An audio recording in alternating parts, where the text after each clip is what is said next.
साल 1220 था और सिल्क रोड व्यापारियों, यात्रियों और साहसिक प्रेमियों की हलचल से गूंज रही थी।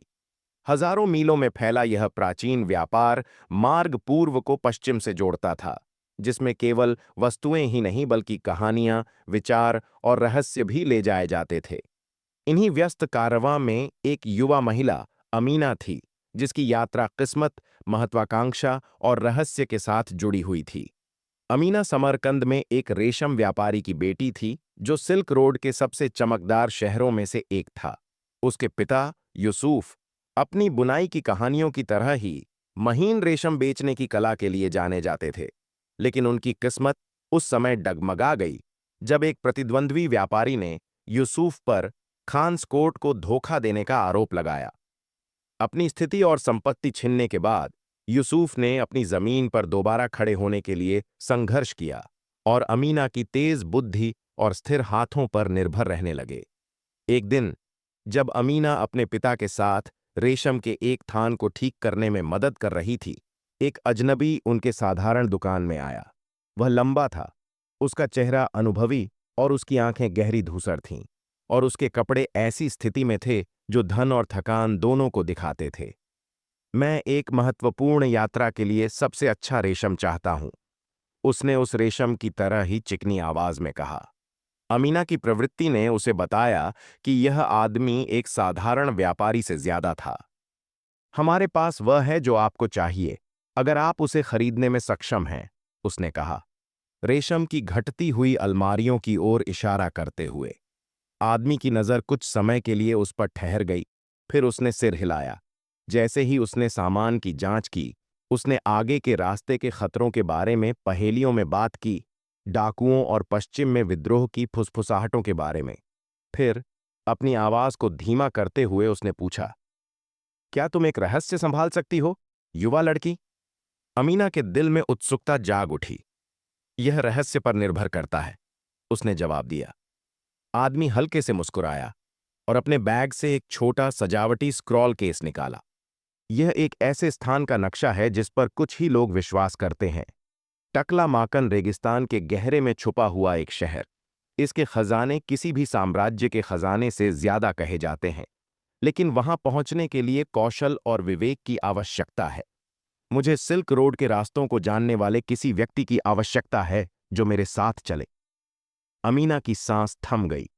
धन और साहसिक कार्य का वादा आकर्षक था, लेकिन खतरे भी उतने ही वास्तविक थे। उसने अपने पिता की ओर देखा, जिनकी सेहत उनके दुर्भाग्य के बोझ तले खराब होने लगी थी। मैं जाऊंगी, उसने कहा, खुद को चौंकाते हुए। यूसुफ ने विरोध किया, लेकिन अमीना दृढ़ थी। यह हमारी खोई हुई चीजों को वापस लाने का मौका हो सकता है, उसने उनसे कहा। उस आदमी जिसने अपना नाम इदरीस बताया ने उसकी दृढ़ता से प्रसन्न होकर 2 दिन बाद वे एक कारवां के साथ पूर्व की ओर निकल पड़े। यात्रा कठिन थी। उन्होंने बर्फ से ढके पहाड़ों के रास्ते, घने जंगलों और सूर्य से तपते हुए रेगिस्तानों को पार किया। इस दौरान स्थानीय भाषाओं और रीति रिवाजों का अमीना का ज्ञान अनमोल साबित हुआ, जिससे उन्हें मुश्किल सौदों से बचने और संदेह से बचने में मदद मिली। लेकिन इदरीस के रहस्य ने ध्यान आकर्षित किया। काशगर, जो रेगिस्तान के किनारे पर स्थित एक शहर था, से ही एक साया उनका पीछा कर रहा था। अमीना ने उसे पहले देखा। एक आदमी जिसके गाल पर एक गहरा निशान था, जो हमेशा बैकग्राउंड में दिखाई देता था। उसने अपनी चिंताओं को इदरीस के साथ साझा किया, जो उनके आगे बढ़ने के साथ और भी सतर्क हो गए। एक रात जब कारवां तारों भरे आसमान के नीचे ठहरा था, तो वह आदमी हमला करने आया।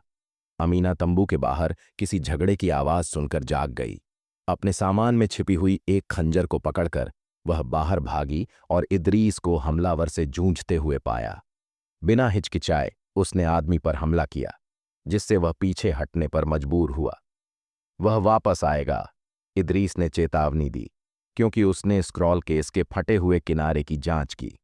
हालांकि नक्शा सुरक्षित था, यह स्पष्ट था कि उनका पीछा करने वाला इतनी आसानी से हार मानने वाला नहीं था। उनकी यात्रा का अगला चरण उन्हें टकलामाकन रेगिस्तान के दिल में ले गया, एक विशाल रेत का समुद्र जहां दिन में सूर्य निर्दयता से जलता था और रात में ठंड काटने वाली थी। यहीं पर नक्शे के गूढ़ चिह्न समझ में आने लगे।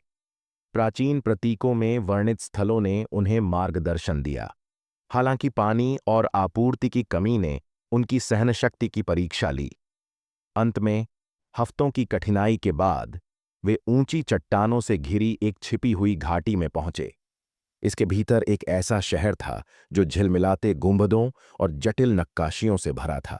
ऐसा स्थान जो समय से अछूता लगता था। अमीना का दिल आश्चर्य और विजय से भर गया, लेकिन उनकी जीत अल्पकालिक थी। निशान वाला आदमी और उसके डाकुओं का गिरोह छाया से उभर आया, जो उन्हें उस स्थान तक ट्रैक कर चुका था। इदरीस ने अमीना को नक्शा सौंपते हुए फुसफुसाया, भागो, इसे हर कीमत पर सुरक्षित रखो। अमीना हिचकिचाई, लेकिन उसकी आवाज में आपातकाल ने उसे आगे बढ़ा दिया। उसने छिपे हुए शहर की भूल भुलैया वाली गलियों से दौड़ लगाई। चोर उसके पीछे थे। उसका मन भागने का रास्ता खोजते हुए दौड़ रहा था, जब तक उसे यूसुफ द्वारा सुनाई गई प्राचीन शहरों में छिपे मार्गों की कहानियां याद नहीं आईं। एक सजावटी दीवार पर एक हल्की दरार ढूंढकर उसने उसे दबाया, और यह एक संकीर्ण सुरंग में खुल गई। वह अंदर फिसल गई, नक्शे को कसकर पकड़े हुए। जैसे ही उसने उस मार्ग में नेविगेट किया, चोरों की मफल आवाजें दूर हो गईं और वह घंटों बाद खुले रेगिस्तान में निकल आई। जब वह आखिरकार